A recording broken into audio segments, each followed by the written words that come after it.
everyone, my name is Taresa Chieng. I'm a master's student at the University of Alberta. Today we're going to be discussing my research thesis on fermented feed alternatives. We're going to be specifically looking at the effects of phenolic compounds and lactic acid from Lactobacillus reuteri on different foodborne pathogens in poultry. Historically, we all know that antibiotics have been used to treat and prevent diseases. It is also used in the livestock industry as a growth promoter. However, in recent years, antibiotic resistance has posed a huge threat towards public health and food safety.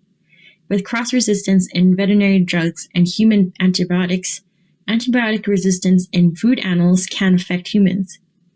This diagram on the right shows the 4 mechanisms in which bacteria can resist antibiotics and eventually become resistant.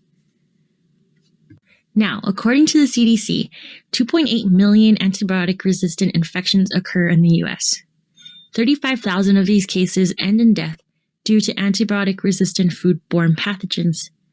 These foodborne pathogens can enter anywhere along this food production chain, as you can see here on the left. You can see that the food begins at production and eventually ends in the consumer. At any point in this diagram, a foodborne pathogen can enter and eventually cause disease in humans. Salmonella, Campylobacter, and Clostridium perfringens are the top causative agents for foodborne illnesses and are very closely linked to the poultry industry. Antibiotic-resistant strains of Salmonella and Campylobacter have even been linked to the antibiotic use in the poultry industry. Not only does Clostridium perfringens cause disease in humans, but it also causes disease in poultry known as necrotic enteritis. As you can see from the images on the left, these are lesions caused by the bacteria damaging the lining of the gut. This disease can impose a huge significant burden on the industry through production losses and mortality. Studies have even shown that these losses can reach to about $5 to $6 billion a year. To reduce the spread and the development of antibiotic resistance, many countries have enacted plans to promote the responsible use of medically important antibiotics. The image you see below is one of the very long documents that Canada has developed in order to tackle the antimicrobial resistance. Because of the movement to eliminate the use of antibiotics and prophylactics, it is important to develop effective antibiotic alternatives to support the industry. There have been several developed alternatives such as organic acids and essential oils and probiotics, as you can see from this diagram. However, as it stands, there has not been a consistent method implemented for the industry with antibiotic alternatives. Phenolic compounds are chemicals commonly found in plant materials such as coffee, berries, and tea. Phenolics also have antimicrobial, antioxidant, and anti-cancer properties, and many industries, as you can see on the left, have utilized these properties to their advantages. Feed ingredients like canola meal are commonly used in Canadian poultry rations, and these are very high in phenolic acids. In a study with swine, by adding probiotics to ferment feed containing phenolics, they were shown to have an antimicrobial effect within the GI tract of the gut. The phenolics acted together with the organic acid created by the probiotic to create a greater antimicrobial effect in the gut by reducing the pH.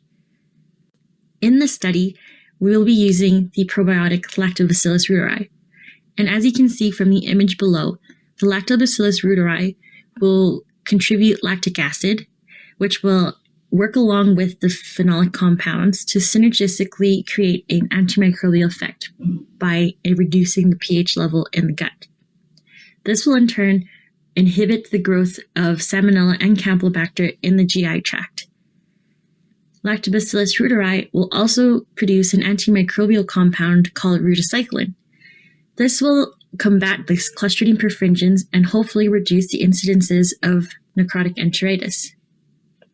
The overall goal of this experiment is to reduce the levels of Salmonella and Campylobacter, reduce the incidences of necrotic enteritis, and hopefully establish conditions for fermented feed use to eventually reduce human and poultry pathogens. And finally, I'd like to take a moment to acknowledge our funding agencies, and thank you very much for listening to this presentation. I look forward to any questions you may have.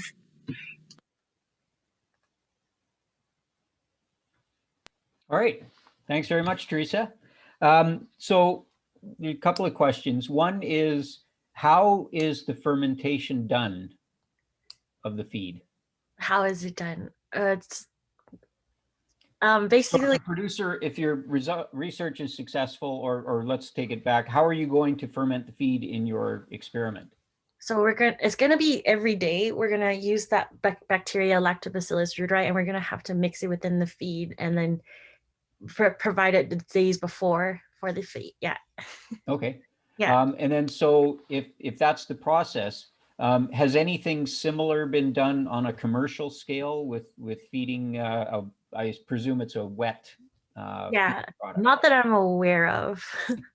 Yeah, it's kind of hard to ferment feed because then again you have to mix it every day and wet feeding. Oh, but uh, yeah. Okay.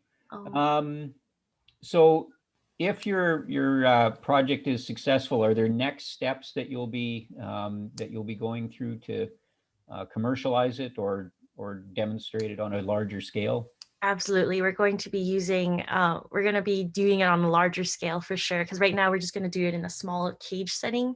And Okay. then eventually we're going to put them into more of a commercial setting, free range or along the floor and much more feed and much more birds everywhere.